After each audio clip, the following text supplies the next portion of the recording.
was a budding journalist. One interview led to decades of FBI surveillance and speculation she was a spy. However, it was only after her death that the real truth came out. From an early point in her life, Inga Arvad consistently found herself the subject of contention, which she would later regret. Most of the professional and personal ventures she explored would end up damaged by decisions she made early in her career.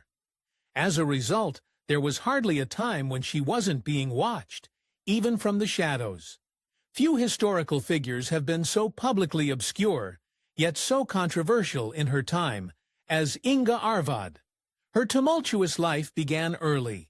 After her birth on October 6, 1913, Inga seemingly had a hard time staying put, although it wasn't her fault.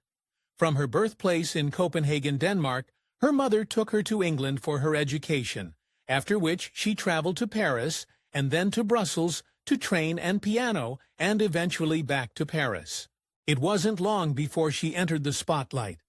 In 1931, when she was just 17, Inga quickly became a prominent figure in the public eye following a national accomplishment.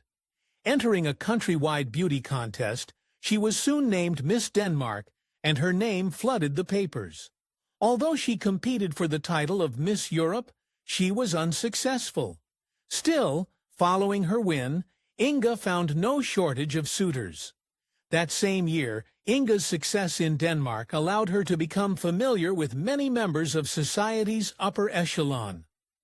As a result, she met Egyptian diplomat Kamal Abdelnaby, and the two married after only 2 months. But the whirlwind romance soon turned into a nightmare. Inga was incredibly unhappy in Egypt, and their marriage was no picnic either. The two divorced in 1933.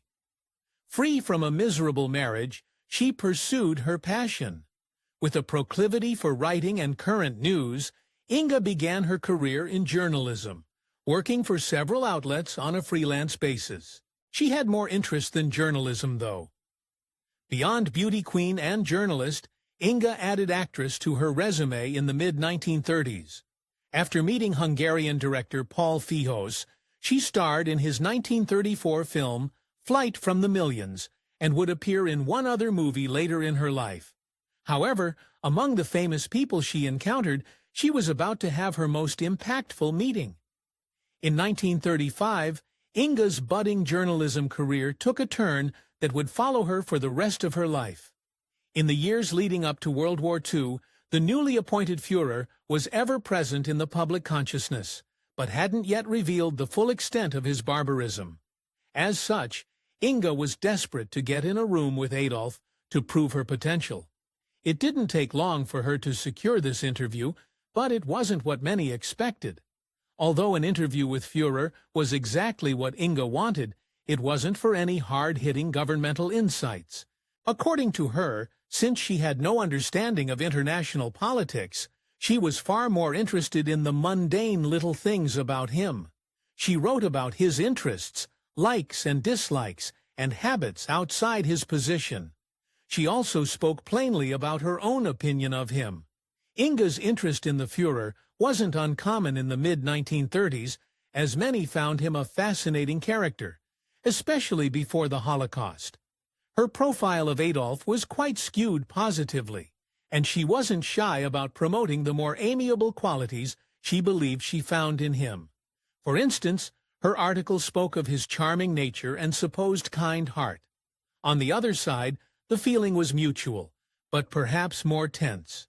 Through their conversations, Inga grew more fascinated by the Führer, and he became even more infatuated with her. He only allowed a few Scandinavian journalists to meet with him, but he made his affection specifically for Inga known, regarding her as the most perfect example of Nordic beauty. As it turns out, the Führer wasn't the only one who fancied her. At around 22 years old, Inga wound up in her second marriage, which was luckily to someone she already had a rapport with. In 1936, she married director Paul Fihos, who took her on a trip through Asia while he filmed a series of documentaries before sending her back to Europe, as he believed it would be safer. Before they married, he had a unique way of proposing. In a move that would foreshadow how the rest of their marriage would go, Fijos's proposal to Inga was quite unusual. Away from his soon-to-be betrothed, the director sent a telegram to Inga to ask for her hand. Rather than poetry or other flowery affections, the message simply said, "Arrive tomorrow, will you marry me?" She agreed to marry him, but someone else also wanted her around. Inga's interview with the Führer wasn't the last time she spoke with him, and she had left such a mark that he extended a special invitation. Enjoying her company, Adolf brought her as a special guest to watch the 1936 Summer Olympics in Berlin. Unfortunately for Inga, her desire to make a name for herself resulted in others taking notice, including those she likely hadn't intended. International tensions were rising on the approach to World War II, and the U.S. was paying close attention to the Führer's growing influence. Inga had become closer than most in her position, and the FBI wasn't ignorant of how familiar she and Adolf had been. Soon, it was easy for them to suspect her of espionage, and they weren't the only ones. Germany was thinking along the same lines. The same year she attended the Summer Olympics, Inga finally understood how severe her situation was. Beyond the Führer, she had become popular with many members of German high society. With this reputation and her positive profile on the Führer, the Gestapo suggested that she become a spy for them. Needless to say, this rattled the young journalist. A few years after leaving Germany, Inga may have realized that Europe's growing danger was too much to live in the middle of. In 1940, she moved to America without her husband, enrolling in the Columbia School of Journalism. Clearly, this drastic change didn't sway her from her career choice. Following her studies, Inga was lucky enough to find a job in her field relatively quickly. Settling in Washington, D.C., she joined the Washington Times as a columnist, furthering her experience in writing about high society and its gossip. However, her reputation would soon rear its ugly head. Just a year into her work with the Washington Times, Inga's biggest secret came out, despite her desire to leave it behind. Another employee found the picture of Inga and the Führer at the Olympics, causing suspicion even within the company that she served Germany. Naturally, Inga wanted to get ahead of the accusations. Rather than wait for rumors of Inga's undercover espionage to get out of hand, the higher-ups at the newspaper tried to set the record straight, along with Inga herself. Taking the photo to the FBI, Inga, her editor, and the woman who discovered the picture tried to explain Inga's side of the story.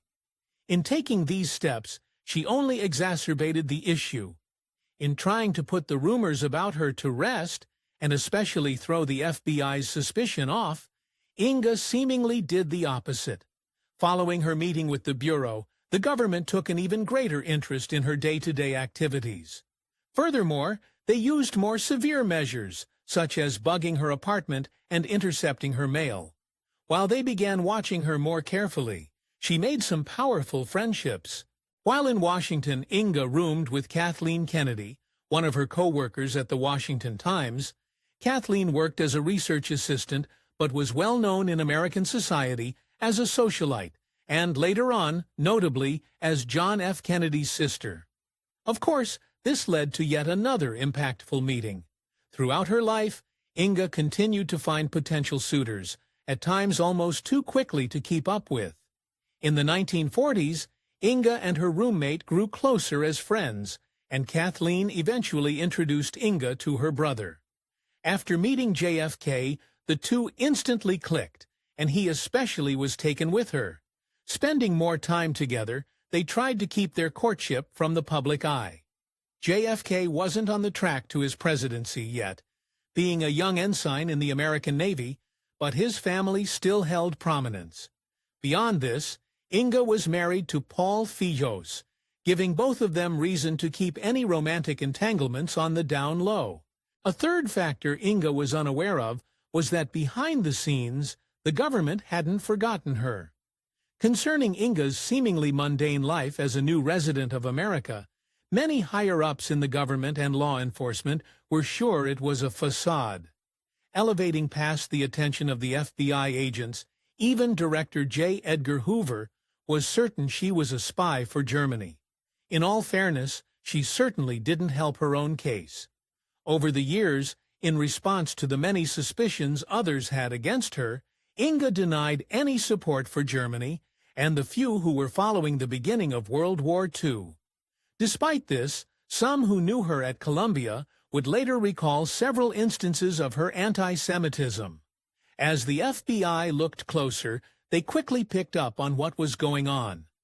While the FBI surveilled Inga, they discovered her ongoing relationship with JFK, although they didn't know it was him at the time.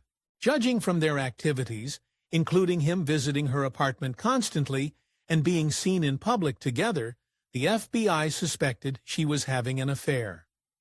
Looking back, JFK didn't try very hard to hide his identity. During their investigation, the FBI initially had difficulty figuring out who the new man in Inga's life was. Although they had the description of a thin young man, the one detail they had that identified him was the name Jack. While this didn't immediately answer their questions, it's easy to see that this was JFK in retrospect. This mystery caused the Bureau to become even more desperate. The couple's attempts to conceal the relationship didn't last long, and the FBI eventually caught on. Although he wasn't striving for a presidency yet, JFK was from a political family with a father who served as an American ambassador. This connection caused the FBI to increase surveillance efforts, wiretapping Inga's phone to listen to their conversations. This investigation also caught the eye of someone even more powerful. With Inga becoming more of an issue for those behind the scenes, the FBI received a notice from the highest in the land. Her familiarity with the Kennedys prompted President Franklin D. Roosevelt to send Director Hoover a confidential letter, calling for the Bureau to watch Inga even more closely. In addition, those in power did their best to break the couple up. Despite their suspicions, those investigating Inga lacked concrete proof and couldn't legally do anything against her. Instead, they aimed to separate her from JFK to prevent potential espionage attempts. As he was an ensign in the Navy, the job was left to the Office of Naval Intelligence, which relocated him to Charleston, South Carolina, in 1942. This didn't work initially, and the Bureau became more suspicious. During the relationship, Inga became the first person to whom JFK divulged his intentions to enter the world of politics. Of course, this became more widespread knowledge, which only placed a larger target on Inga's back. As a final resort, the government turned to the only man who could end their relationship. But long after his reassignment, JFK had no alternative but to sort out his priorities. Unable to separate him and Inga through distance, the FBI enlisted the help of the one man with the authority to get the job done, JFK's father.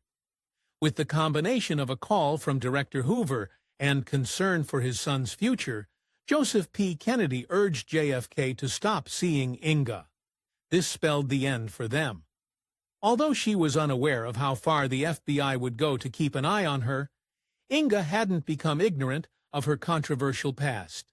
Mixing with the pressure coming from JFK's father, Inga knew that the rumors about her would only hinder her lover's political journey.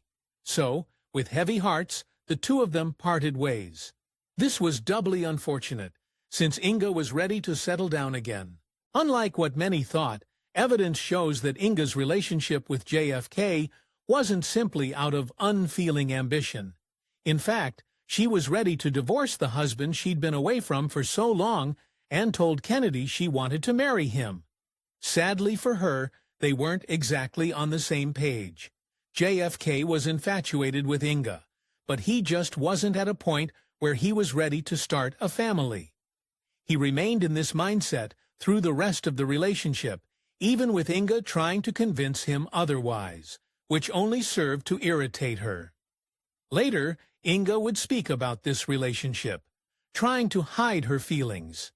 Inga never forgot her relationship with JFK or how she felt about him, even if she later portrayed a different attitude to the public.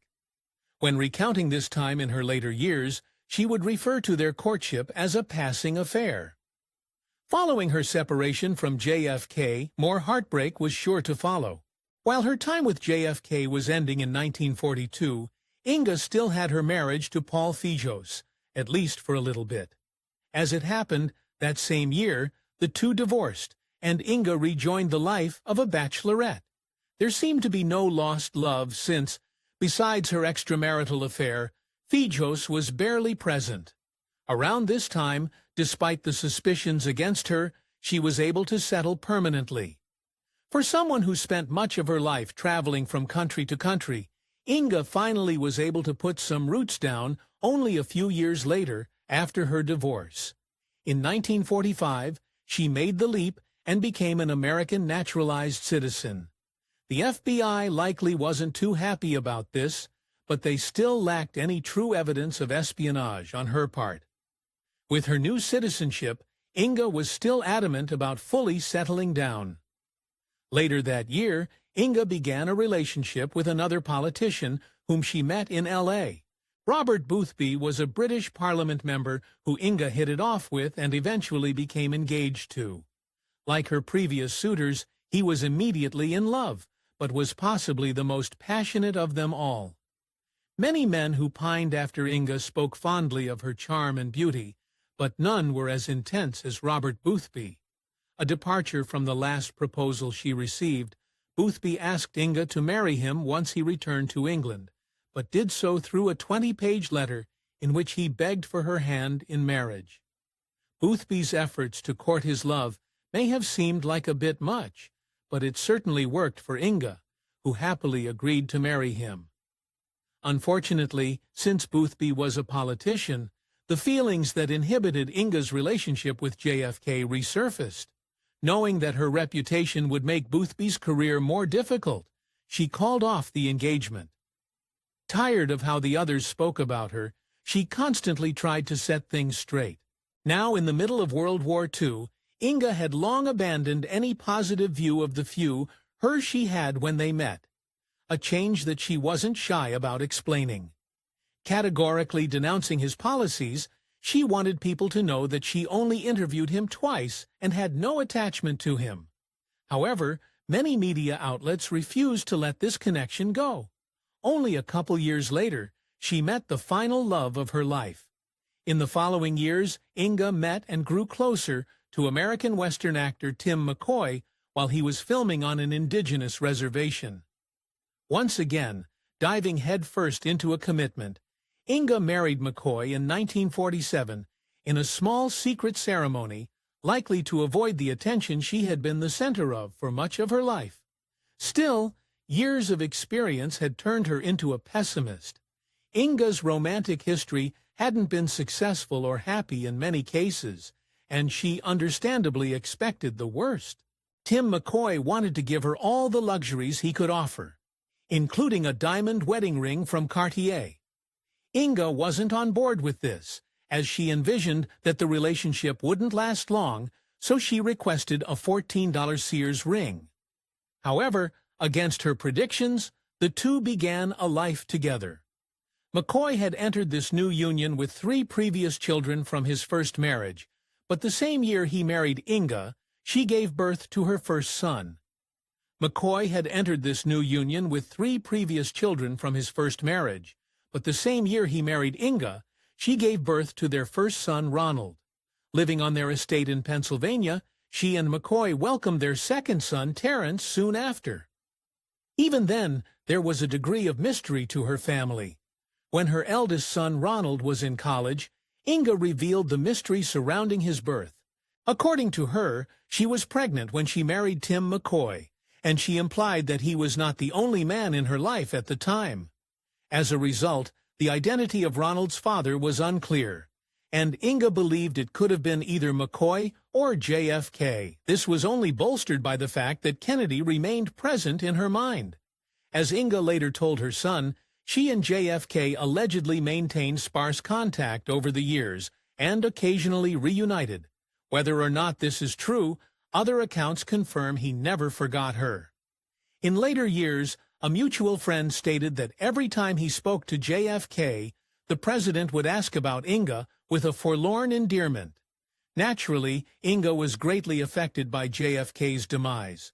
Although she found happiness with her new family, Inga clearly never let go of her love for JFK. Naturally, this made it all the more difficult when he perished in 1963. According to author Scott Ferris, once Inga heard the news of JFK's demise, she retreated to her room and cried for hours. Eventually, Inga's story concluded. In the later decades of her life, Inga slowly retreated from the public eye, a fact she was undoubtedly happy about. Eventually, she tragically received a diagnosis of untreatable colon cancer. On December 12, 1973, Inga Arvad succumbed to her illness and passed at the age of 60. Following this, her family realized the truth. Authorities in the government had paid close attention to Inga and JFK, but the two weren't always the subject of public gossip. As such, knowledge of their relationship wasn't widely known until after Inga passed, and her memoirs became available. Surprisingly, only then did the rest of her family discover this affair and the possibility of Ronald's true father. While this truth may have come to light, some never got their answers. Since the moment she conducted those fateful interviews with one of the most heinous villains in history, Inga never escaped the scrutiny of those accusing her of treachery. That said, the FBI never uncovered any proof of the activity they suspected. While there were several pieces of circumstantial evidence against her, it remains possible that she was simply the victim of a poor reputation.